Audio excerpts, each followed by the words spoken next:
문재인 대통령은 왜 지방분권을 공약으로 내걸었을까요? 왜 지방자치단체를 지방정부로 부르겠다고 했을까요? 그것은 바로 복지국가를 만들기 위해서입니다. 실질적인 복지는 확실한 지방분권이 됐을 때 가능합니다. 지방자치의 원래 목적이 복지국가 건설입니다. 지방선거가 실시되기도 전인 1987년에 만들어진 우리 헌법에는 형식적인 지방자치가 단 몇 줄로 명시되어 있을 뿐입니다. 복지를 반대하는 세력들은 그 형식적인 내용을 악용하여 지방자치 제도를 흔들어 왔습니다. 올 6월 지방선거에는 지방분권이 확실하게 명시된 개헌이 이루어져야 합니다. 그것이 복지국가로 가는 가장 빠른 길입니다. 전국자치분권 개헌추진본부 서울구청장 협의회. 꼭 알아야 할 어제의 뉴스. 서울중앙지검이 이명박 전 대통령의 내곡동 사저 의혹을 수사한 이광범 특검의 수사기록 일체를 지난주 넘겨받은 것으로 확인됐습니다. 당시 특검은 이 전 대통령의 아들 시영 씨의 내곡동 부지 매입 자금과 전세 자금 등에서 수상한 점을 대거 포착했지만 법원의 압수수색 영장 기각과 이명박 대통령의 수사기간 연장 거부로 확인에는 실패했습니다. 따라서 검찰은 먼저 시영 씨가 낸 내곡동 부지 매입 자금 6억 원과 청와대 재정팀 직원들이 수표로 바꾸어 전달한 전세자금 3억 2천만 원의 출처를 파악하는 데 주력할 걸로 보입니다. 당시 특검팀에 포착됐던 시영 씨와 관련한 수상한 자금 흐름은 또 있습니다. 김윤옥 여사 측근으로 부속실에 근무하던 설모 행정관이 시영 씨의 자동차 구입 자금과 생활비 등으로 억대의 돈을 송금했던 사실이 드러난 겁니다. 이 역시 출처는 확인하지 못했습니다. 또 1차 수사기간 종료 이틀 전쯤에는 청와대와 관련된 수표 뭉치가 무더기로 발견돼 특검이 출처 확인에 나섰지만 실패했습니다. 당시 특검팀 관계자는 자금 흐름을 추적하기 위해 특검 수사기간 연장을 요청했지만 이 전 대통령이 이를 거부했다고 밝혔습니다. 검찰이 이 전 대통령의 아들 시영 씨를 둘러싼 수상한 현금 뭉치의 출처 확인에 성공할 경우 그 파장은 적지 않을 것으로 보입니다. 북측이 1시간여 전인 저녁 6시 40분쯤 남북 고위급 회담 북측단장 리선권 명의의 통지문을 보내왔습니다. 북측은 통지문에서 북측 예술단 파견을 위한 사전 점검단을 내일 경의선 육로를 통해 파견하겠다고 밝혔습니다. 일정은 이미 협의한 대로 하면 될 것이라고 전했습니다. 현성월 삼지한 관현악단장을 단장으로 하는 7명의 사전 점검단이 1박 2일 일정으로 내려올 것으로 보입니다. 북측은 어젯밤 돌연 오늘로 예정됐던 예술단 사전 점검단 파견을 중지한다고 알려왔습니다. 정부는 오늘 오전 11시 20분쯤 판문점 채널로 사전 점검단 파견이 중지된 이유를 알려달라는 전통문을 북한에 보냈습니다. 점검단을 맞을 준비가 돼 있다는 설명도 곁들였습니다. 남북이 합의한 금강산 합동문화행사와 마식령 스키장 공동훈련을 위한 선발대 활동도 약속대로 이행해 나가자고 강조했습니다. 조명균 통일부 장관 명의로 보낸 우리 측 통지문에 대해 북측이 7시간여 만에 답변해 온 겁니다. 정부 고위당국자는 오늘 낮 기자들에게 북한의 어제 통보를 사전 점검단 파견의 완전한 취소로 보고 있지는 않다고 설명하기도 했습니다.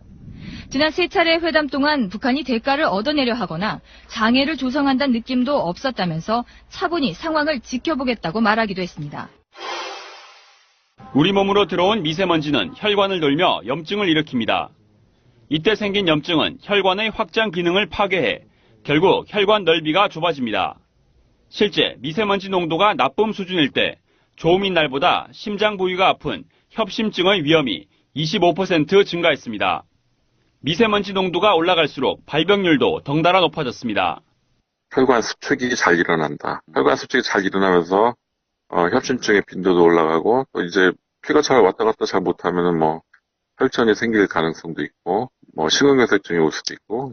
문제는 농도가 보통 수준 이하여도 안심할 수 없다는 겁니다. 보통 수준의 미세먼지에 일주일 노출되면 사망 위험이 3.4% 증가하는 것으로 나타났습니다.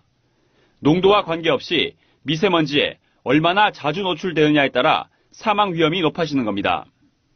게다가 신체 기능이 약한 노인이나 만성 질환자는 허용 기준치 이하 맑은 공기에서도 대기 오염이 사망률에 영향을 미친다는 연구 결과도 있습니다.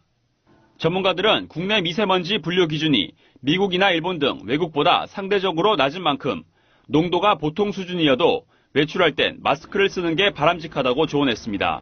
소유 방송 출연자들의 평균 연령은 26세입니다. 청년들의 목소리를 들어보자는 의도로 기획된 방송입니다.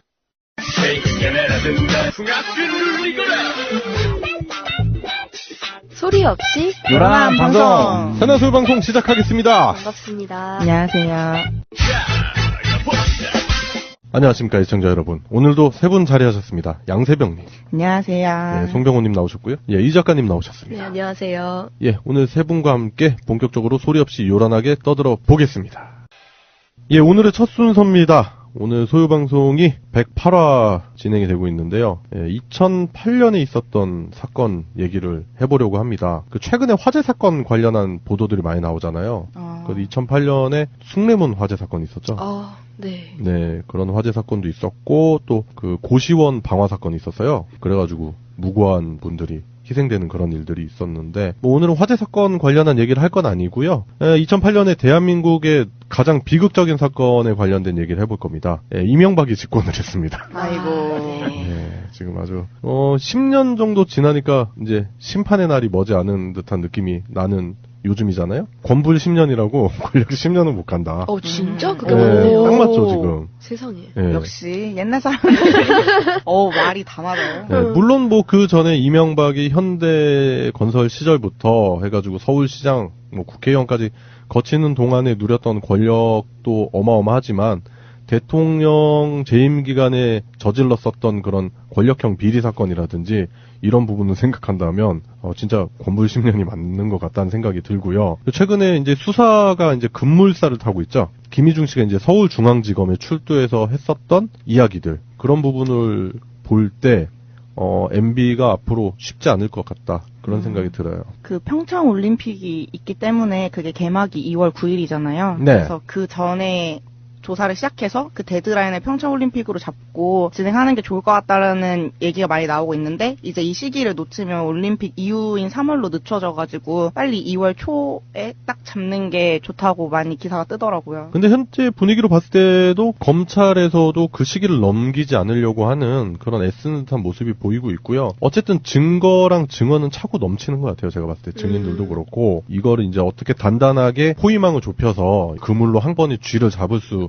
있을지, 그 부분이 포커싱이 될 것 같다라는 생각이 드네요. 집권에 대해서 한 가지 재미있는 얘기가 하나 있더라고요. 네. 이전 정권까지는 정권마다 추구하는 핵심 가치가 있대요. 그래서 그걸 담아서 정권의 이름을 정하는데, 이명박 정부 때에는 실용정부로 처음에 정했다가 너무 밋밋하다 이래가지고 처음으로 대통령 이름으로 정권 이름을 지었다고 하더라고요. 근데 사실 그걸 역으로 바꿔서 생각해보면 그만큼의 뚜렷한 가치가 없어서 있지 않았을까라는 생각을 하거든요. 그 사람들 이름을 썼잖아요. 네. 근데 이제 다시 뭐 이제 촛불 정권 이런 식으로 이름이 막 여기저기 별명이 많이 나오잖아요. 네. 그런 걸 보면은 이건 그냥 실용이란 단어가 밋밋해서였다기보다는 그렇게 담고 있는 가치가 별거 없었기 때문에 그러지 않았을까 생각이 들더라고요. 저는 좀 다른 시선으로 좀 생각을 해볼 건데, 뭐 MB 정부라고도 하잖아요. 그 MB가 이제 뭐 머니, 뱅킹, 머니뱅킹 정부. 국민들의 이제 머니를 가지고 장난을 쳤고요. 또 그리고 갖가지 뱅킹 관련한 사건들도 많죠. 그렇잖아요. 주식 관련한 얘기들도 있고, 농협, 이명박이 그 부분으로부터 절대 자유로울 수 없다, 많은 대다수의 시민분들이 이제 알고 계신 사실이고, 그렇기 때문에 제가 봤을 때 그것도 MB 정부가 아마 그 머니와 뱅킹, 그걸 줄여서 MB 정부로 표현을 해도 전혀 손색이 없을 것 같다라는 생각도 드네요. 굉장히 특색이 있었네요, 다시 보니까. 그러네요. 확실하잖아, 색깔이. 제 생각에는 그냥 자기 물건에다 견출지에 이름 써가지고 붙이듯이 네. 이 나라는 내 거야. 내 거야. 그런 의미였어. 영역 표시를. 그래서 다음 박근혜, 이명박 뭐 이런 식으로. 박근혜는 그 부분이 맞는 것 같아요. 맞아. 이 나라는 내 나라야. 예, 하여튼 2008년에 MB 정부가 들어선 거는 부정할 수 없는 사실이잖아요. 그러고 나서 이제 박근혜로 정권이 넘어가면서 더 혼란이 가속화됐다라고 봐도 무방할 것 같고, 국민들이 생각할 때는 완전히 형편없는 저질 수준의 비리들이 뭐 난무했었던 것 같은데, 일단은 이게 이제 2012년 대선 때 정권이 교체가 되고 나서 2013년도부터 바로 잡혔어야 되는 일들이 결국에는 돌고 돌아 5년간의 시간을 허비하고 국민들의 힘으로 세워진 촛불 정권을 통해서 이명박의 비리들, 이명박 집권 내에 있었던 이런 비리들이 바로 잡히는 형국으로 가지 않나. 이게 진짜 무서운 거예요. 사필귀정 막 이런 말들 우리가 자주 쓰잖아요. 그런 표현들. 근데 잘 생각해보면 다 맞아. 모든 일은 바로 돌아가고. 아까도 권불심련 이런 말들. 오늘 약간 사자성어 특집이 돼버렸어요. 그때 이명박이 집권할 수 있었던 결정적인 계기는 제가 봤을 때 언론의 왜곡이. 참여정부의 성과 자체에 대해서는 언급도 안 하고 죽지도 않은 경제를 죽였다. 뭐 이런 식으로 자꾸 경제가 어렵다. 뭐 경제가 큰일이다. 뭐 이런 식으로 해서 자꾸 그런 부분만 노출하다 보니까 마치 이명박이 경제 전문가인 양, 이명박이 막 경제를 잘할 것 같다. 뭐 이런 식으로 많이 부각이 되다 보니까 약간은 과거가 부도덕해도 돈이면 다 된다. 뭐 잘 살게만 해주면 된다라는 풍조가 만연했었던 원인도 있는 것 같고요. 언론의 왜곡이 큰 역할을 하지 않았나 그런 생각도 듭니다. 그 비트코인 뭐 그런 거 얘기하잖아요. 어떤 그 신세계에 맞는 경제적인 해법 못 내놓고 구시대적인 방법으로 해결하려고만 한다. 막 이런 식으로 하면서 깐내려서 그걸 자꾸만 이제 바른정당이나 국민의당에서도 그걸 비판을 하고 자유한국당은 말할 것도 없고 그런 와중인데 끝에는 이제 항상 이게 붙는 거죠. 그런 의미가 붙는 거죠. 다음 대통령도 경제의 대통령을 뽑아야 된다. 그래, 그런 포석으로 가는 거라니까. 그러니까요. 미리 이렇게 세뇌를 시키는 거예요. 지금 경제정책에 대해서 쉽게 평가를 내놓을 수 있는 그런 단계는 아니고, 제가 봤을 때는 지금 여러 가지 위기가 앞으로 닥쳐올 수 있거든요. 근데 그런 부분에 대해서는 대비는 잘하고 있다라는 생각이 들어요. 오늘은 2008년도에 있었던 중대한 사건에 대해서 얘기를 해봤는데, 결국엔 비극의 시작이었죠. 이명박의 집권, 그걸 통해서 대한민국이 점점 더 안 좋아지는 그런 모습이었는데, 결국에는 집단지성의 힘, 시민의 힘이 무서운 거죠. 지금 이렇게 생각을 해보면 그 엄혹했던 9년, 10년간의 기간을 딛고 다시금 그 나라를 바로 세우려고 하는 시민들의 힘에 의해서 새로운 정부가 탄생이 됐고, 그래서 그 기간 동안 있었던 각종 적폐라든지 비리에 대해서 수사가 활발해지는 모습, 그런 모습을 보면은 그 적폐와 비리의 온상이었던 이명박의 구속이 시급하다. 그리고 제대로 된 조사와 처벌이 반드시 진행이 되어야 된다. 그런 생각이 듭니다. 예, 그래 오늘의 첫 번째 순서 2008년에 있었던 사건에 대해서 이야기해봤습니다. 오늘의 이슈. 예, 오늘의 이슈입니다. 오늘의 이슈 첫 번째는 최근에 야당 대표들이 자꾸만 그 현 정부의 정책에 대해서 발목을 잡고 헛발질을 하는 모습들을 볼 수 있는데요. 파란 때타올과 녹색 때타올이 합해졌죠. 그래서 체크무늬 테타올이 된 것 같은데, 유승민 대표와 안철수 대표가 토크 콘서트를 했어요. 제목은 토크 콘서트였는데 내용은 토크 콘서트가 맞았는지 아니면 뭐 만담 콘서트라던가 네. 네, 커맨더머. 네, 그런 걸 떠올리게 하는 내용들이었죠. 그냥 기자회견 수준이었는데 질문 기회가 없는 기자회견을 네. 이제 토크쇼라고 얘기하고 싶었던 것 같아요. 그리고 예전에 안철수가 토크 콘서트 이런 거 많이 했었잖아요. 불각도사 나올 때? 그러니까 지지난 대선 즈음 해가지고 이제 정치 입문하기 전에 토크 콘서트 많이 하고 다녔잖아요. 그때 생각을 이렇게 불러일으키려고 하는 건지 모르겠는데, 토크 콘서트라고 해서 봤는데 내용은 솔직히 없었고, 결국에는 근거 없는 비난과 본인들이 그거에 대해서 뭐 약간 솔루션이라고 얘기를 했었던 부분도 면밀하게 따져보면 유치하게 짝이 없었다라는 생각이 듭니다. 일단 뭐 유승민이 했었던 주요 발언 중에 하나가 소득 주도 성장에 대한 비판을 했거든요. 그래서 뭐 결국에는 이제 복지 정책을 비난하는 거죠. 뭐 그건 복지니까.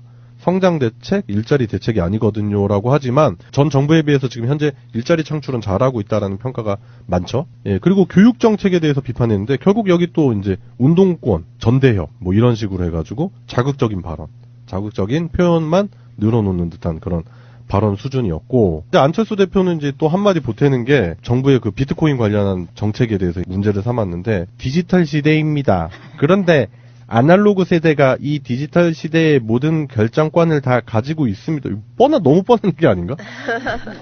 그럼 자기는 디지털 시대인가? 안철수 대표가 이제 본인이 이제 IT에 살짝 발톱만 살짝 담궜다고 생각하면 되는데. 발톱만 네. 담궜대. 그러니까 그런 입장에서 이제 얘기를 한 것 같은데. 네. 비트코인을 선두로 한 코인 시장이 있잖아요. 네네. 그 코인들을 정부에서 규제를 이제 하는 거에 대해서 비판을 했는데, 아까 말씀드렸다시피 뭔가 경제에 대한 거를 모른다는 식으로 이제 덮어가려는 그런 것도 있지만은, 네. 그런 얘기가 있더라고요. 대선 때 캠프를 운영했잖아요. 네. 그 캠프에 있던 사람 중에 유력한 사람이 비트코인 거래소를 가지고 있고 이권이 깊숙이 개입해 있는 사람이 있다고 그러더라고요. 그런 입장에서는 당연히 이익을 이제 대변하는 발언이 되기 때문에 네. 좀 약간 이게 문제가 될 수 있을 것 같아요. 근데 다들 이 두 사람이 한 발언들을 보면 이게 무슨 토크 콘서트인지 잘 모를 것 같은데 이거 이름이 청년이 미래다더라고요. 근데 저는 몰랐어요. 청년이 미래다라는 토크 콘서트에서 하신 얘기들을 지금 듣고 있습니다. 혹시 까먹으실까봐. 그래서 앉아 계시는 분들 중에 청년분들을 이렇게 클로즈업한 영상은 많이 있는데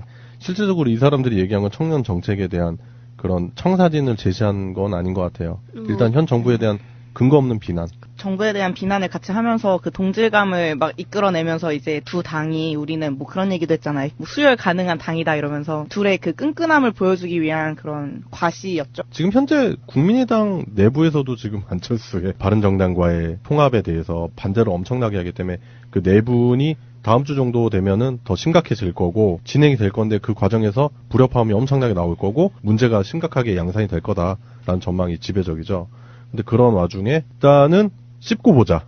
일단은 뜯어놓고 보자. 뭐 그런 심보인 것 같고요. 외부의 적이 누군지를 명확하게 밝혀놔야지 그럼요. 내부 사람들이 분열을 더 안 할 테니까요. 네. 그런 걸 노리는 거겠죠. 그리고 이런 식으로 유승민과 안철수의 크로스 그런 부분도 있었고 빠질 수 없죠. 홍준표 얘기를 해볼 건데 평창 올림픽에 관련된 말도 안 되는 주장을 많이 펼치고 있죠. 평창 올림픽에 관해서 종부 프레임을 씌우는 듯한 그런 모습을 보여준 이야기가 있는데 그런 게 많죠. 근데 북한이랑 자꾸 그걸 덮어 씌우려고 하는 게 한반도기 문제가 일단 있고 네. 공동대표팀 얘기가 또 있고 논의하기 위한 사절단 얘기 그리고 문화 콘서트 같은 거 여는 그런 얘기 그런 것 때문에 지금 북한한테 자꾸만 잘해주려고 한다 몰아준다 그런 쪽으로 자꾸 몰아가고 있는데 당연히 북한한테 그런 걸 챙겨줄 수밖에 없는 입장인 게 북한이랑 지금 우리가 계속 대척 관계에서 있었다가 정권이 바뀐 뒤에도 그게 한 번은 수그러들지 않았는데 이런 논의를 하자고 북한이 태도를 바꿨기 때문에 평화를 그래도 같이 생각하는 입장에서는 보상을 줘하는 상황이거든요. 평양올림픽이다. 이런 식으로 지금 평창올림픽을 평화올림픽으로 추진하려고 하는 현 정부와 여권에 대한 그런 노력 자체를 왜곡시키고 있는 거거든요. 그리고 남북 정치쇼다 이런 식으로 얘기를 하고 평창올림픽 참가를 위장평화로 바라보면서 분명히 김정은이 뒤로 딴짓을 하면서 우리를 기만할 것이다 이런 식으로 자유한국당이 계속 몰아가고 있어요. 네, 자기들이 하는 수법인데.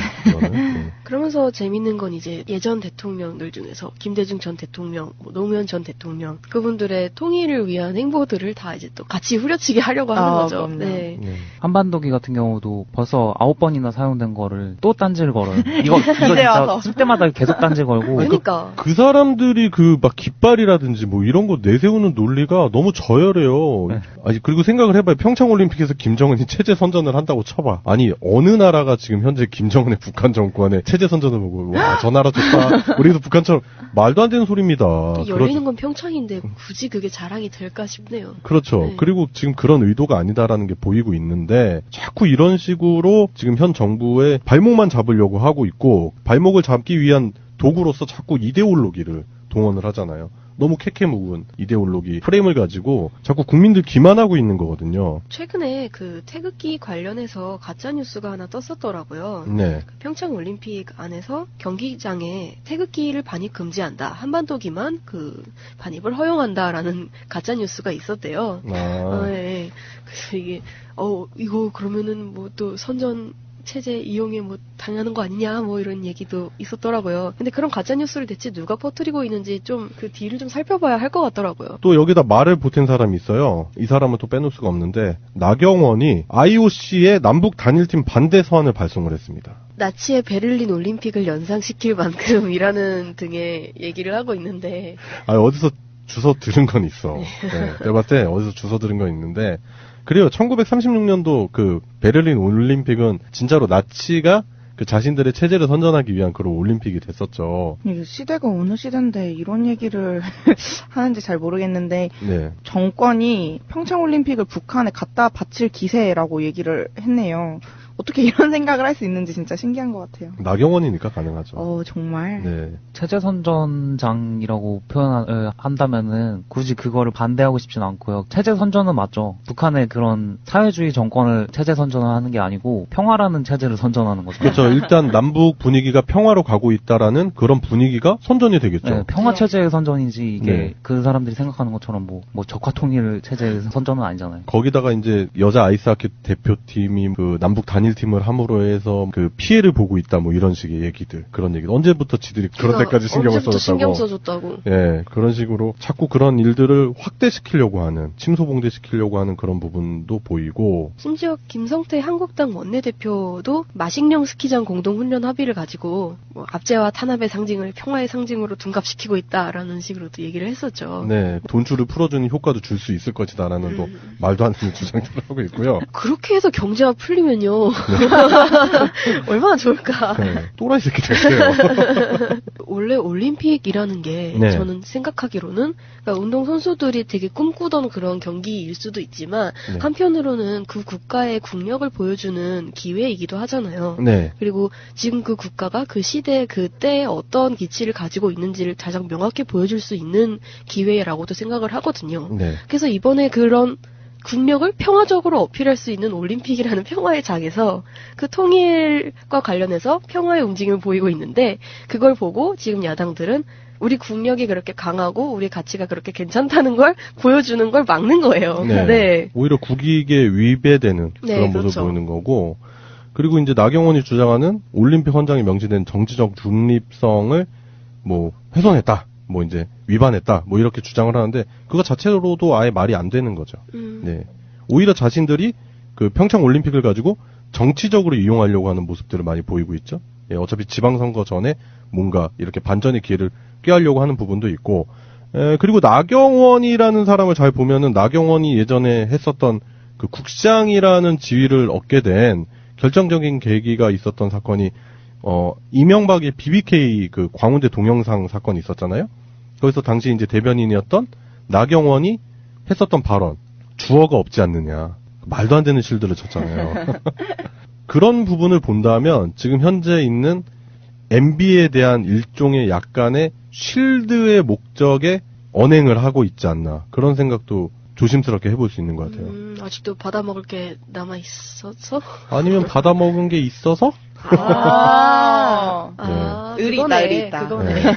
의리가 아니라 강요지. 왜냐면 끌려 들어가면 자기도 다 걸려 들어갈 수 있을 그거네. 수가 있으니까요. 그렇죠. 네, 뭐 있다고 확실하게 주장하는 건 안 아니고, 되죠, 안 되죠. 뭐 그럴 수도 있지 않겠나, 뭐 생각해 볼 수 있는 거 아니겠습니까? 그럼 필사적으로 네. 보내는 게 이해가 가네요. 네. 평창 올림픽이라는 것 자체가 시기적으로나 카드로서 굉장히 민감한 카드인 게, 원래 정권이 안 바뀌었다고 쳐보면은 지금 시기에 사실은 다음 대통령이 뽑혀서 이관되고 있을 이제 시기란 말이에요. 지금 시기에 이제 그 평창 올림픽을 원래는 저쪽에서 평창 올림픽을 무리하게 진행하려고 산에 있는 엄청나게 연령이 높은 나무들도 다 밀어버리고 산 다 없애버리고 그랬잖아요. 그 자연훼손 관련한 문제가 많았었죠. 네. 박근혜 정부 기간 동안. 예, 그렇게 무리하게 추진을 하면서 본인들이 뭔가 콩고물이 다 떨어지길 바랬는데 네. 그게 갑자기 다 뒤집어 엎혀지고 자기네들이 먹을 게 다 없어지고 먹을 수 있을 거라 생각했던 것들이 다 사라지고 오히려 문재인 정권이 이걸 잘 수습해가지고 유리한 평화 카드로 가져가려고 하니까 거기에 대해서 어떻게든 고춧가루 뿌려가지고 다시 카드를 없애려고 만드는 그런 입장일 뿐이니까요. 네. 조윤선이 이제 문체부 장관을 하면서 평창올림픽 조지고 있다라는 정황이 많이 있었잖아요, 우리가. 보면은 그 평창올림픽 홍보 동영상 이런 거 보면은 우리가 그때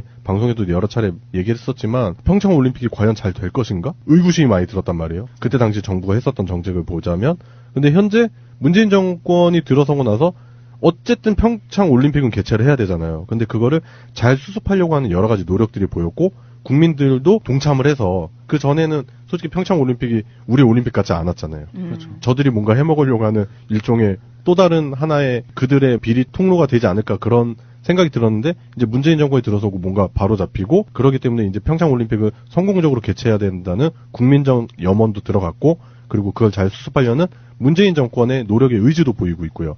그런데 여기에 송경훈이 말씀하신 대로 만약에 정권 교체가 되지 않았으면 여기서 떨어져 나올 수 있었던 마진이 많았다라는 생각이 들 수 있는 거죠. 비단 경제적인 이득 말고도 네. 정치적인 이득도 굉장히 많았겠죠. 그렇죠. 대통령의 마지막 업적으로서 딱 선전을 하고 나갈 수 있잖아요. 야, 시기가 진짜 적절했네요. 네. 예. 그러니까 정치적으로 이용하는 건 얘네들이라니까요. 나치의 베를린 올림픽은 지네들이 하려고 하다가 이제 실패한 거야. 그러니까 그거 이제 문재인 정권에 뒤집어 쓰게 하는 거죠. 그래서 결국에는 여당인 더불어민주당의 추미애 대표가 결국 꾸짖게 되는 그런 상황까지 생겼어요. 요놈들 내가 한마디 해줄게 막 이러면서 결국에는 이제 추미애 대표가 주장하는 건 소모적인 이념 공세, 그다음에 색깔론 그걸 중단하라 그런 식으로 촉구를 하게 됐는데 어쨌든 전 세계의 이목이 집중되어 있는 평창 동계올림픽의 성공적인 개최를 위해서 야당도 협조를 좀 해라라고 당부까지 하는 상황이 됐습니다.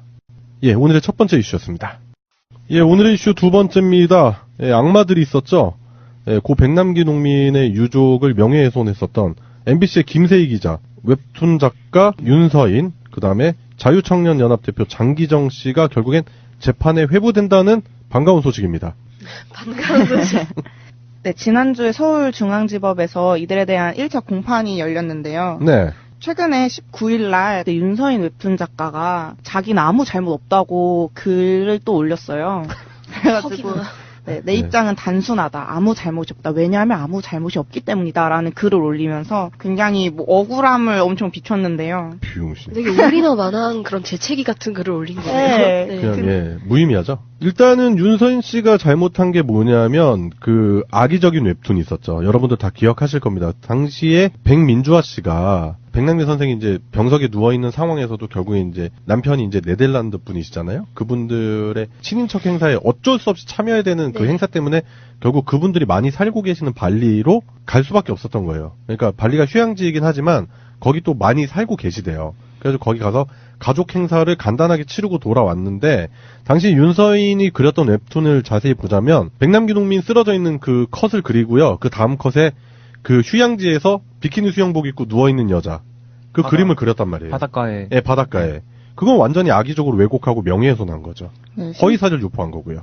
심지어 비키니를 입고 휴양지에서 페이스북에 이제 아버지를 살려내라 막 이런 걸 쓰고 있는 모습으로 그렸고 네. 그리고 아까 전에 얘기했던 19일자 SNS에 이름이 민주화인 사람이 민주주의의 기본인 표현의 자유를 탄압했다 이런 식으로 글을 올렸어요. 그놈의 표현의 자유 진짜. 우리도 표현의 자유 한번 해줄까요?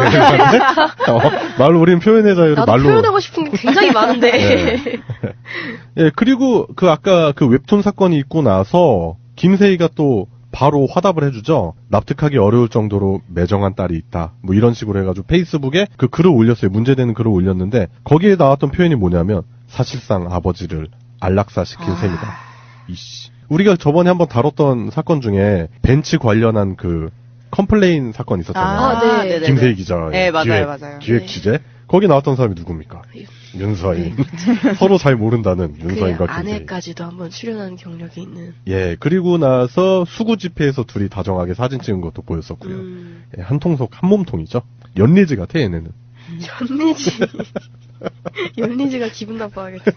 그리고 김세희 기자가 했었던 게 그 페이스북에 썼던 그 글이 또 문제가 됐던 게 더더욱 놀라운 사실은 위독한 아버지의 사망 시기가 정해진 상황에서 해외 여행지인 발리로 놀러 갔다는 점, 뭐 이런 식으로 자꾸 왜곡하고 SNS 활동을 했었다는 것도 문제가 되는 거죠. 아니 기사로 쓰지도 못할 거라 페이스북에 저렇게 짓거릴 거면. 네. 맞아요. 네, 굳이 자기 이름을 걸고 저걸 왜 썼는지가 참 의문이네요. 좀 바보스러운 모습이었네요. 익명으로 어디 게시판에다 쓰던가. 차라리 그렇게 가짜뉴스를 만들었으면 만들었지. 예. 그리고 장기정이도 문제가 되는 게 장기정 역시 트위터와 페이스북에 아버지가 적극적 치료를 받지 못하면 사망할 것을 알면서도 적극적 치료를 거부해 사망케 한 것이라는 왜곡의 글을 또 올렸죠.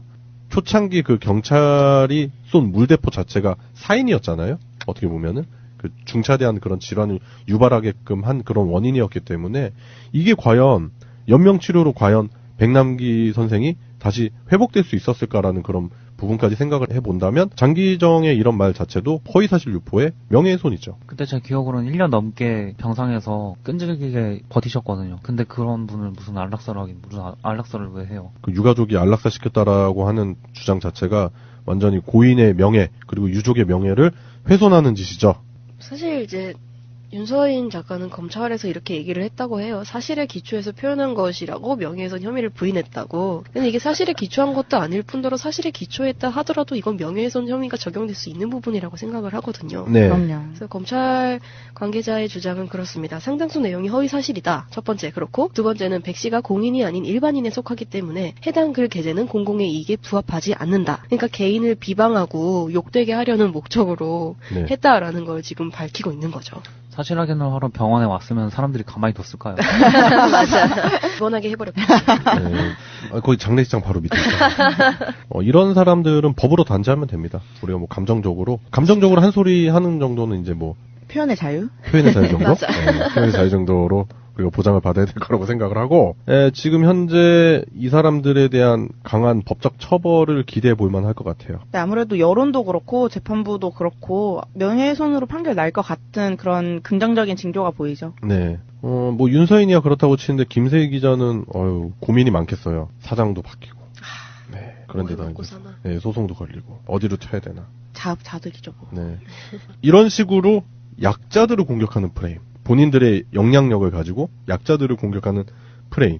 그거에 대해서 단죄를 받는 상황이 온 건데, 앞으로 이런 부분에 대한 처벌의 공정성이 많이 주목이 될 것 같아요. 이 부분에 대해서 강력한 법의 처벌이 있어야 되지 않겠나, 그런 생각을 해봅니다. 이런 식으로 일벌백계 해야 되는 그런 상황이지 않겠나, 그런 생각도 해보네요. 예, 그래요. 오늘의 이슈 두 번째였습니다. 금주의 시사. 네, 금주의 시사 시간입니다. 금주의 시사 첫 번째는 양세병님이 준비하신 시사를 들어볼 건데요. 어떤 시사 준비하셨죠? 네, 제 시사 제목은 레알 감방 생활입니다. 최근에 종방한 드라마 혹시 다들 아세요? 슬기로운 감방 생활이라고. 네. 진짜 히트쳤거든요. 네, 사람들이 많이 보시더라고요, 주변에서. 네, 한 10%도 넘기고 엄청 흥행을 했는데, 원래 교도소 하면 어두침침하고 범죄 영화에서 다뤄지던 그런 폭력적인 분위기 있잖아요. 네. 근데 그게 뭐 예전에 영화 하모니나 아니면 7번 방의 선물 이런 걸로 약간 어느 정도 친근한 분위기가 또 나오기는 했었는데, 이번에 이 드라마로 인해서 교도소 내에서의 그런 낭만이나 드라마가 굉장히 열렬한 지지를 얻었어요. 그런데 한편으로는 요새 살인 같은 강력 범죄도 되게 많았고, 또 박근혜 씨가 지금 교정시설 내에 있는데, 네네. 그렇기 때문에 이런 공간을 드라마로 인해서 너무 미화시키는 게 아닌가 하는 우려도 사실 있었거든요. 그래서 실제로 교정시설 당사자들이나 아니면 전문가들이 이 드라마를 보고 되게 억울하다고 느낀 부분들이 있었는데, 의외로 그거는 낭만적인 그런 설정들보다는 네. 내부의 널찍한 생활 공간 때문에 억울해 하셨대요. 안 그래도 박근혜 씨가 작년 10월에 미국 CNN을 통해서 인권 침해 논란을 제기한 적이 있었잖아요. 네, 그랬었죠. 그때 박주민 의원이 의정부 교도소에서는 6명이 생활하는 공간을 지금 당신은 혼자 쓰고 있는데 이건 전 대통령의 예우를 넘어서 부당한 특혜다 뭐 이런 식으로 꼬집은 적이 있었잖아요. 네. 그때는 그게 크게 와닿지 않았었거든요. 그냥 6명이 생활하는 만큼의 엄청 큰 공간을 박근혜가 쓰고 있구나 이렇게 생각을 했었는데, 한국의 교정시설 내의 공간이 1인당 평균 면적이 2.58제곱미터래요. 근데 이게 어느 정도 수준이냐면 국제 적십자 권고 기준이 1인당 3.4제곱미터인데 이거에 비해서 굉장히 작고, 이게 어느 정도 작냐면 지난해 한번 소송이 있었어요. 부산 고법 과밀 수용에 대한 배상 판결이 났었는데 하루 평균 8,840원 꼴의 판결이 났었거든요. 이게 만일 수감자들이 배상 소송을 청구를 하고 이런 배상 판결이 계속해서 나온다면 정말 세금으로 수천억 대의 배상금을 물어줘야 되는 상황인데, 왜냐하면 지난해 기준으로 보면 국내 교도소 하루 평균 수감 인원이 5만 7천 명을 넘어가고 있거든요. 굉장히 많은 사람들이 수용소에 있는데 다른 국가들에 비해서 적은 면적만을 사용하고 있기 때문에 사실 교정시설이라고 불리는 이유가 예전에는 벌을 주기 위한 장소였는데 요즘에는 사회 복귀 그런 교육을 하는 공간으로 되어 있기 때문에 좀 더 많은 공간이 필요하거든요. 우리나라 같은 경우에는 특히 수도권에서는 가둬놓기만 하고 경비 주로 업무를 하고, 외국이나 아니면 지방 같은 곳에서는 교육 활동 같은 거를 주로 하고 그런다고 하더라고요. 그러니까 공간이 부족한 거에 대한 불평, 불만이 되게 많은 건데, 그리고 우리나라는 네. 새로 건축을 해야 하는, 그러니까 30년 이상 된 노후 시설이기도 하고 굉장히 작아서 이런 문제가 끊이지 않고 있는데, 사실 이런 얘기가 나오면 국민 세금으로 범죄자들의 인권에 그렇게 심혈을 기울여야 하냐 이런 식으로 생각하시는 분들도 많을 거고, 저도 그게 그렇게 큰 문제인가? 그냥 좀 불편할 수도 있지 않을까? 라고 생각을 했었어요. 그런데 이게 생각보다는 좀 큰 문제더라고요. 이게 제가 아까 얘기했던 그 노후 건물, 새로 증축이 필요한 건물의 수가 우리나라에 22개인데, 이게 22개라고 하면은 그렇게 큰 숫자 같지 않지만 우리나라에 있는 교도소 숫자에 비하면 42%래요. 그러니까 거의 절반 수준 정도 되네요. 네, 절반 수준 정도가 노후 시설이고, 이거를 해소를 하기 위해서는 500명을 수용할 수 있는 교도소 20개가 더 필요하대요. 그래야지만 과밀 수준이 나아질 형편인데, 이렇게 하기에는 교도소가 대표적인 님비잖아요. 다들 어느 지역에서든 원하지 않기 때문에 이 문제를 해결할 수 있는 방법이 좀 없는 거죠. 그래서 어쩔 수 없이 교도소를 새로 건물을 짓는 게 불가능하니까 교정당국에서는 수용자 수를 어떻게든 줄여야 되는 거예요. 그래서 아예 입소자 수를 줄이거나 아니면은 그것보다는 좀 더 실행력이 있는 가석방을 늘리는 방법을 주로 사용을 하고 있다고 해요. 근데 저는 개인적으로 가석방을 늘리는 게 별로 마음에 드는 방안처럼 들리진 않거든요. 왜냐면은 범죄자들이 수용시설이 없기 때문에 어쩔 수 없이 일찍 사회에 나오는 것처럼 보여서 저는 별로 좋은 방법이 아닌 것 같은데 라고 생각을 했었는데, 실제로 교정당국에서 이렇게 애초에 마음을 먹는다 하더라도 비율은 점차 줄고 있대요. 하도 엄격하고 하다 보니까. 그러니까 이게 굉장히 문제가 되는 게, 일반 대중들의 입장은 범죄자들의 인권을 위해 우리 혈세를 쓰고 싶지 않다. 그리고 편하게 살 거면 그게 교도소냐. 그리고 범죄자들이 불편하게 지내야 되는 게 당연하다는 여론이 많은데, 한편으로는 제가 말씀드린 것처럼 교정당국의 실정을 보면 그 OECD 국가 중에서 한 개 교정시설당 평균 수용 인원을 봤을 때 우리나라가 1등이래요. 그러니까 다른 나라들에 비해서 우리나라가 굉장히 적은 공간에 많은 사람들을 수용하고 있는 거고, 여기에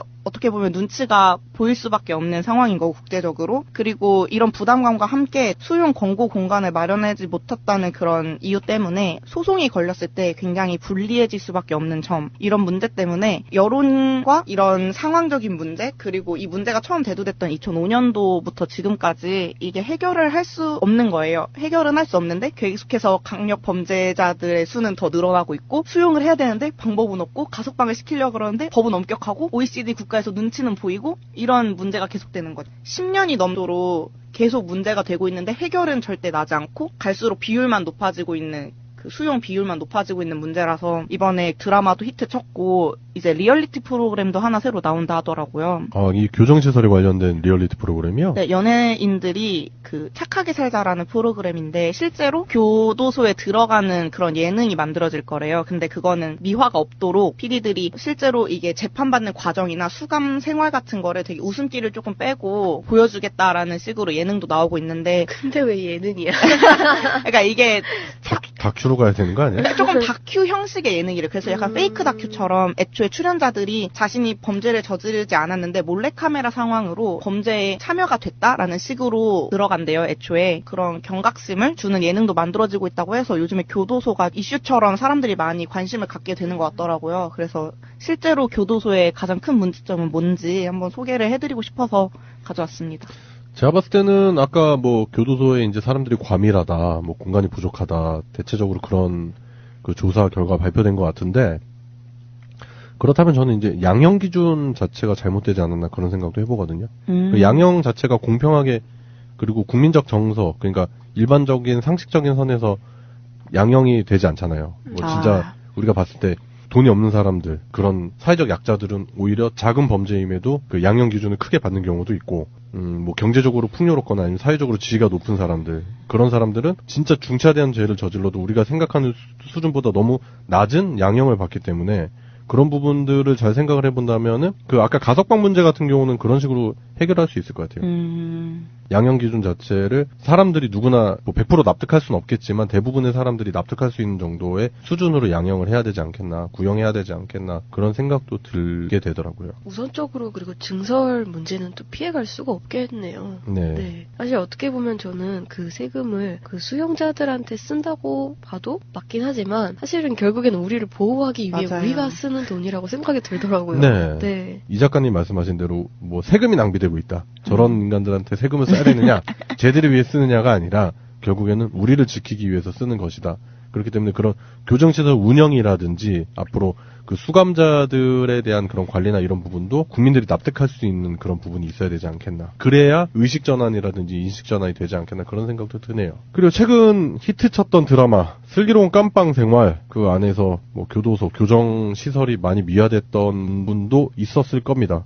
그런데 현실적으로 우리의 교정시설이라든지 그런 환경을 돌아보면 아직까지는 개선해 나가야 될 부분이 많았고 그 부분에 대한 설명과 우리 나름대로의 약간의 솔루션 그걸 얘기해보는 시간이었던 것 같아요. 금주시사 첫 번째였습니다. 여러분 이거 다 거짓말하는 걸 아시죠? 예, 금주의 시사 두 번째입니다. 이 작가님이 준비하신 시사인데 어떤 시사 준비하셨죠? 네, 저는 또 요즘 핫한 비트코인. 아, 비트코인이요? 네, 비트코인과 언론이라고 한번 준비해봤습니다. 네. 요즘 비트코인을 검색하니까 진짜 한도 끝도 없는 뉴스와 할 말들이 쏟아져 나오더라고요. 네. 이게 투기냐, 투자냐, 뭐 이게 규제하는 게 맞냐, 아니냐. 누구는 얼마를 벌었다고 한쪽에서 글이 올라오면 또 누구는 이렇게 폭삭 망해서 나 지금 한강물 체크하고 있다. 뭐 이런 글도 올라오고 있고요. 그래서 비트코인에 참여하던 하지 않던 지금 약간 사회 자체가 좀 이상 열기에 빠져 있는 느낌이에요. 네. 패닉에 빠져서 우왕좌왕하고 있다는 느낌도 들고요.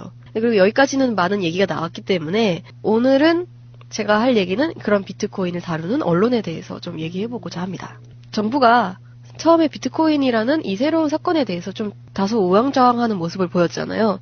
그러자마자 언론은 두 가지의 모습을 보여줬어요. 좀 나쁜 모습 두 가지를 보여줬는데 첫 번째로는 문재인 정부의 규제와 대응이 문제를 만들고 있다라는 듯한 뉘앙스를 보였어요. 네. 두 번째로는 코인으로 돈 번 사람들의 드라마틱하고 되게 자극적인 에피소드를 소개하면서 지금 돈 안 넣으면 너네 바보야 라는 식의 유인하려는 듯한 태도를 보였죠. 특히 종편 채널에서 이런 일들이 많이 보였다고 많은 분들이 말씀을 하시더라고요. 비트코인 거래를 규제하려는 정부를 자유의 대척점에 서 있는 존재처럼 묘사하면서 혹은 또 최신 기술이나 경제 동향을 따라가지 못하는 둔한 존재 이렇게 묘사하면서 이런 정부 때문에 결국에 서민들이 많이 피해를 입을 것이다 라는 뉘앙스를 띠는 시기예요. 네. 그리고 더 심각하게는 더 나아가서는 노무현 정부의 정책 실패 트라우마가 있기 때문에 이번 정부가 이 사건에 대해서 패닉하고 있기 때문에 우왕좌왕하고 있다. 그런 두려워하고 있다라는 기사까지 나돌고 있는 실정이죠. 좀 더 구체적으로 살펴보자면 TV조선에서 이런 보도가 있었어요. 12일 보도예요. 국정농단보다 코인 규제가 더 나빠라는 제목의 보도를 냈어요. 근데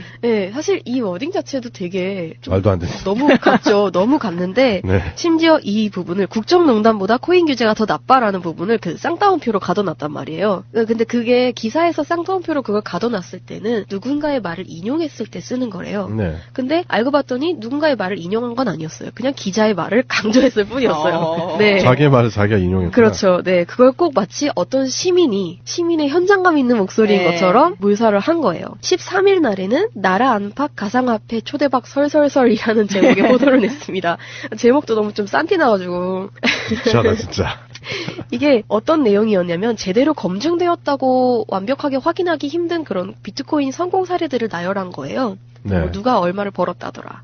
아까 말씀드렸던 것처럼 자극적인 또 드라마틱한 성공 사례들 그런 걸 얘기를 하고 있었고요. 뭐 마크 주커버그 같은 뭐 영향력 있는 인물들을 비트코인이라는 주제와 엮어서 마치 비트코인 투자에 이거 뛰어들어도 돼. 이거는 뭐 두드리지 않아도 되는 돌다리야라는 식으로 이제 얘기를 하는 거죠. 뭐 유명 인사가 검증을 했다라는 네. 식의 그것도 일종의 왜곡 아닙니까? 근데 알고 보면 뭐 그렇게 근거가 있는 소리는 아닌 그런 얘기들인 거죠. 이런 게 이제 다단계나 폰지 사기 이런 데서 많이 이용되는 거거든요. 피라미드 이런 데서 뭐 저명한 인사가 이거에 대해서 긍정적인 발언을 했다. 뭐 이런 식 유인하기 위해서 그런 식으로. 근데 언론이 지금 그거에 대한 나팔수 역할을 하고 있다라고 봐도 무방한 거죠. 네. 심지어 좀 심각한 문제까지 말씀드렸었는데 이게 채널 A였어요. 네. 13일에는 노무현 트라우마, 노 트라우마 대 영어로 아니다 하는 노 트라우마라는 제목의 기사를 냈는데 그 노무현 정부 때의 바다 이야기 그리고 부동산 정책 실패에 대한 트라우마가 있어서 그 두려움으로 현 정부가 적정한 조치를 취하지 못하고 있는 게 아니냐. 네. 네, 이런 식으로 또 보도가 나왔더라고요. 거기에 덧붙여서 바다 이야기 이야기 사건 당시에 정권 실세들이 엮여 있지 않았느냐라는 의혹까지 같이 덧붙여서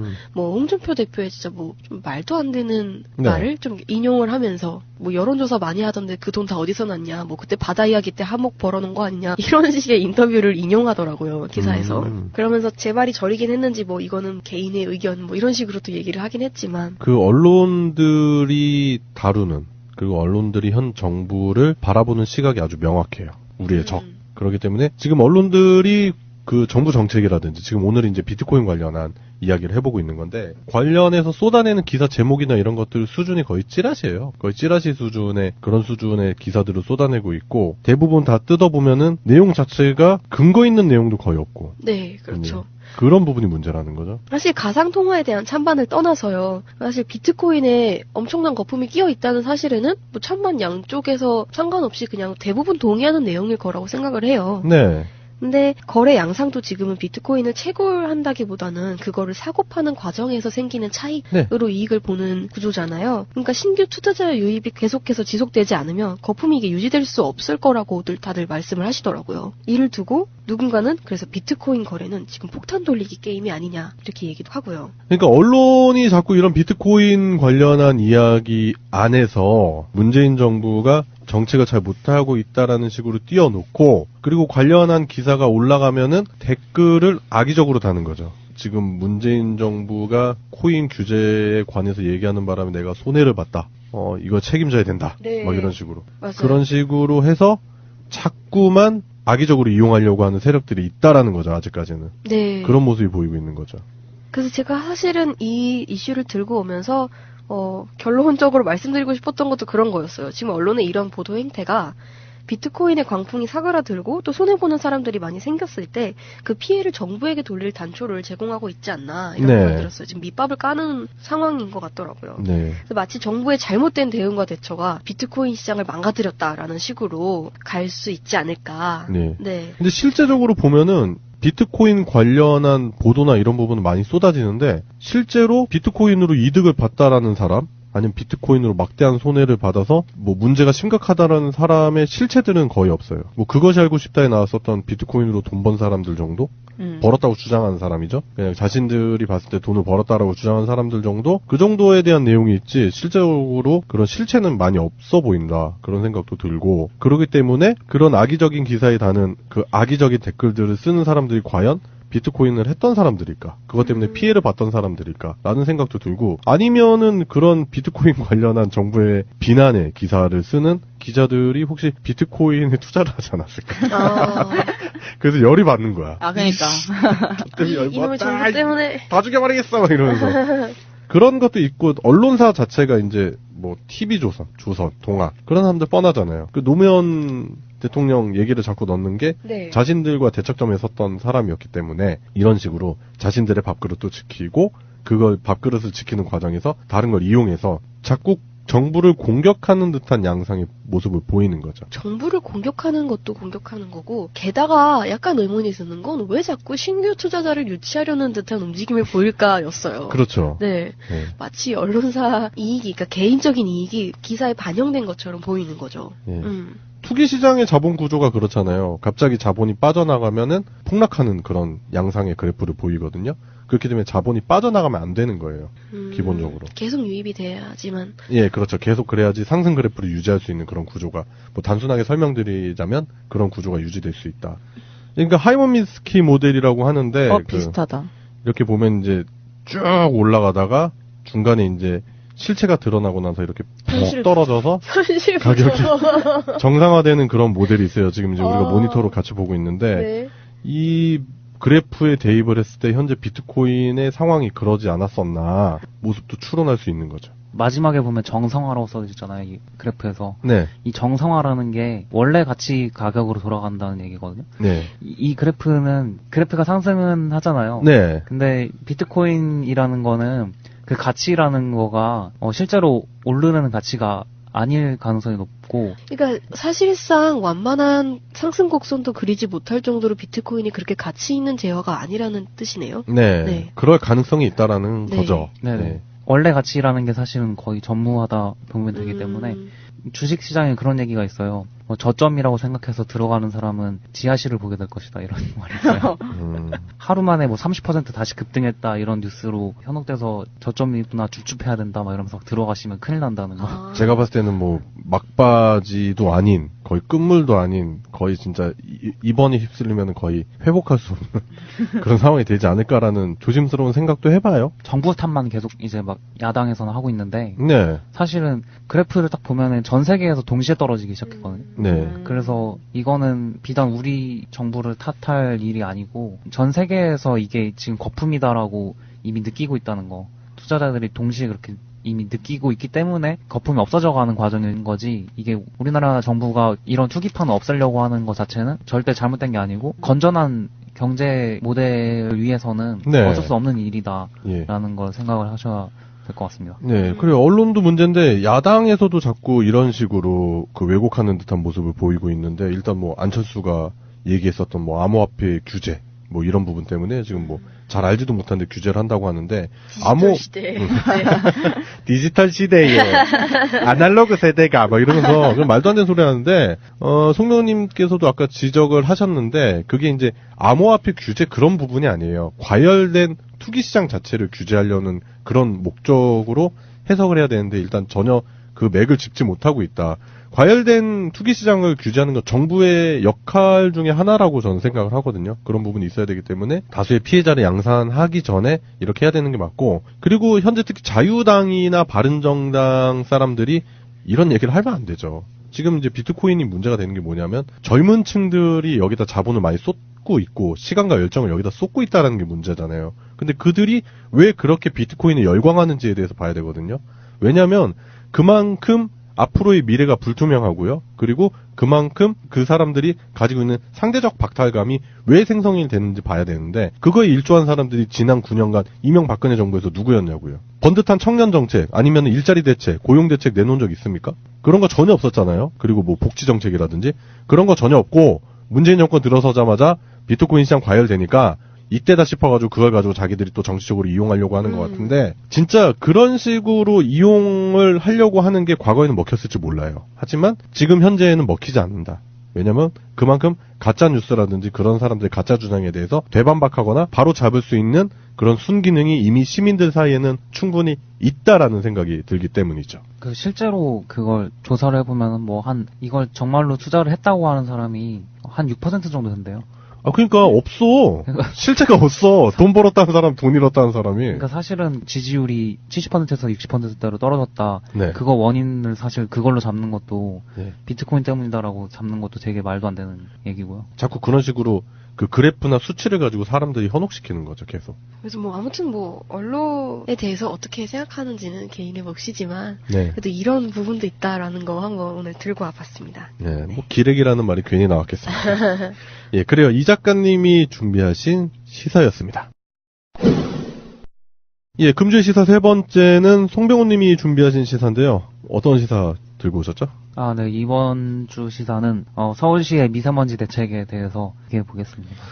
그 미세먼지 대책이라는 게 일단은 대중교통 무료를 시행했었던 지난주 정책에 관련된 건가요? 네, 출퇴근할 때 대중교통 이용료를 완전 무료로 네. 해주는 미세먼지 긴급 저감 대책을 시민들이 많이 이제 이용을 하셨을 거예요. 네. 근데 그 대책을 이제 보면은 그게 발령이 되는 거는 기준이 있어요. 그래서 정오부터 4시까지 50 마이크로그램 퍼 세제곱미터를 네. 넘는 미세먼지가 있으면 그 상태를 이제 나쁜 상태라고 지표로 이제 얘기를 하고 그런 날이 이틀이 지속이 되면 발령이 되는 거예요. 그래서 그렇게 되면 무료로 출퇴근을 할 수가 있는 거죠. 그게 사실 그 서울 시민만인 것도 사실 좀 이상하잖아요. 네. 이때까지 이런 일이 있어 본 적이 없잖아요, 사실. 그렇죠. 대한민국 역사에. 네. 이게 왜 서울시만 이런가도 이제 좀 생각을 해봐야 되는 게 그 남경필 경기도지사 같은 경우에 불참 선언을 했어요. 그러니까 서울시가 이거를 하니까 연계되어 있는 그 경기도권에서도 해달라 같이 하자고 했는데 그걸 그냥 쿨하게 차버리시고.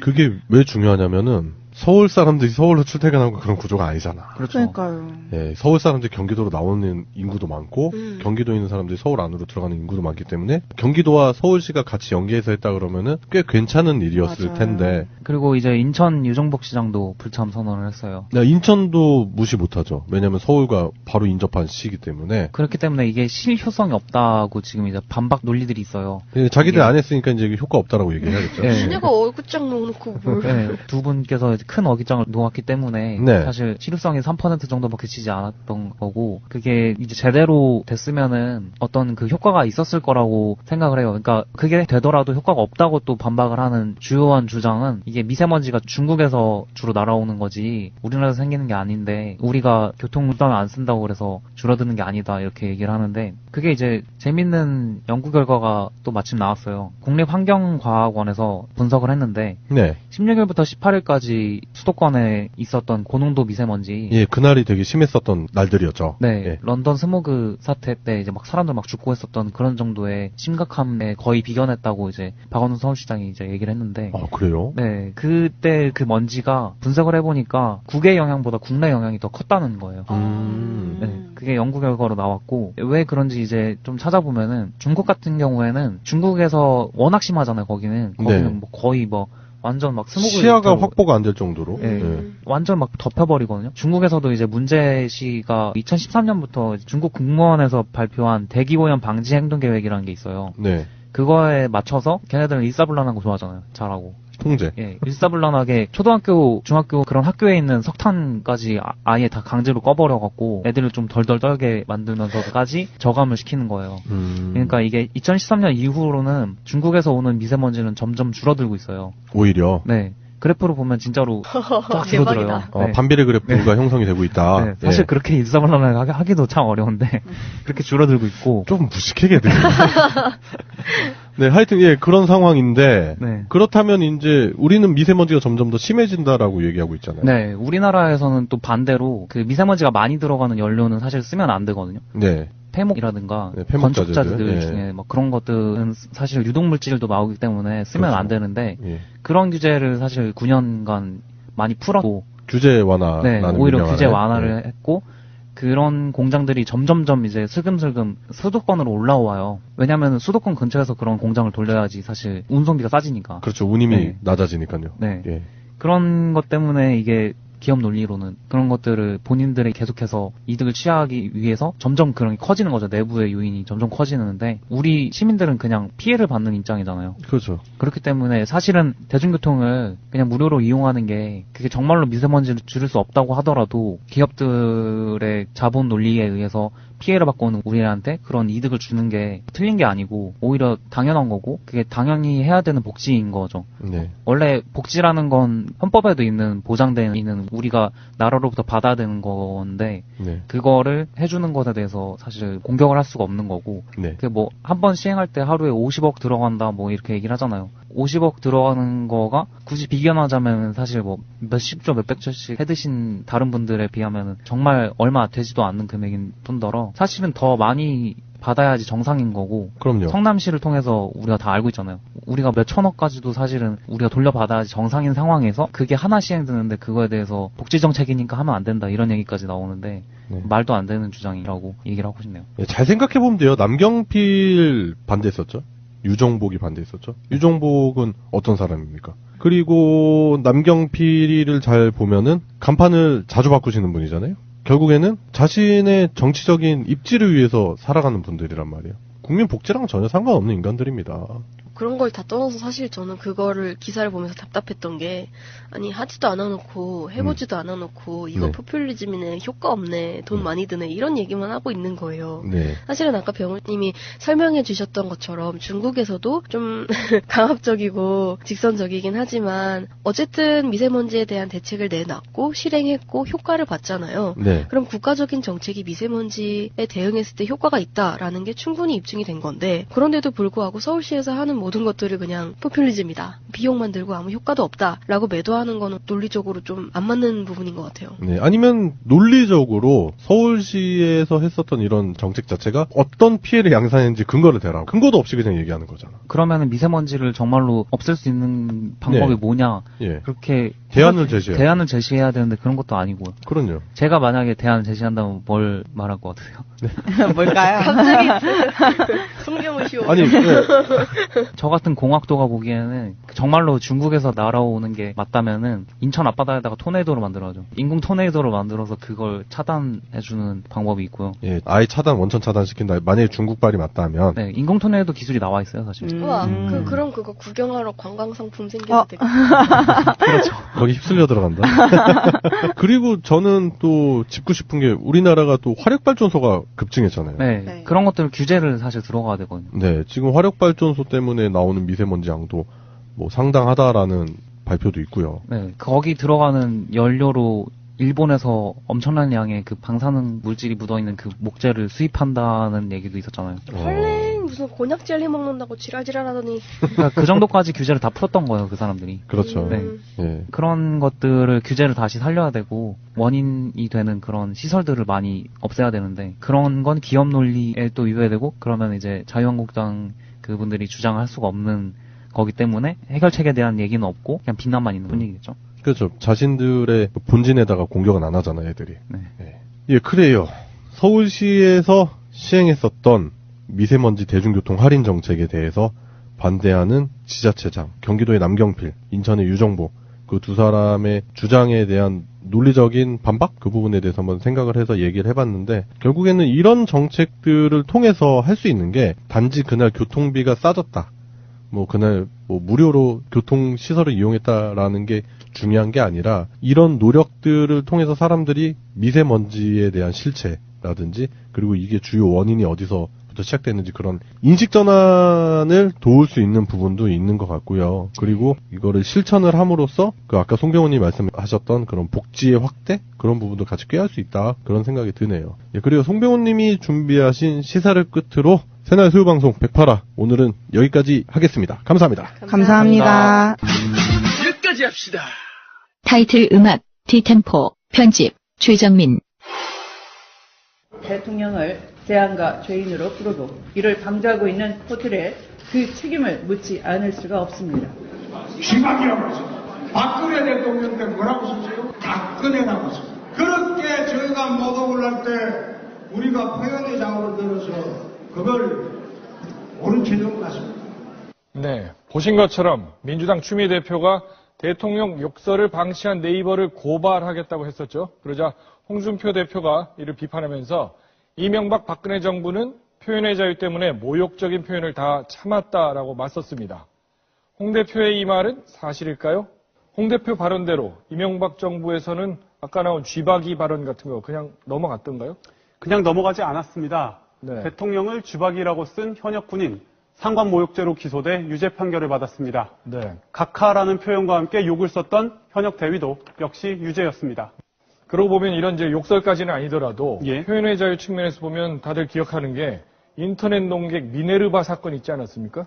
네, 2008년 말이었습니다. 경제정책과 관련된 허위 사실을 유포했다. 이런 이유로 구속까지 시켰습니다. 네. 무죄로 풀려나긴 했는데 그때까지 100일 넘게 옥살이를 했습니다. 또 정책 비판 동영상을 올렸다는 이유로 국무총리실이 일반 시민을 감시했던 민간인 불법 사찰 사건도 있었습니다. 김종익 씨가 피해자였죠? 네, 맞습니다.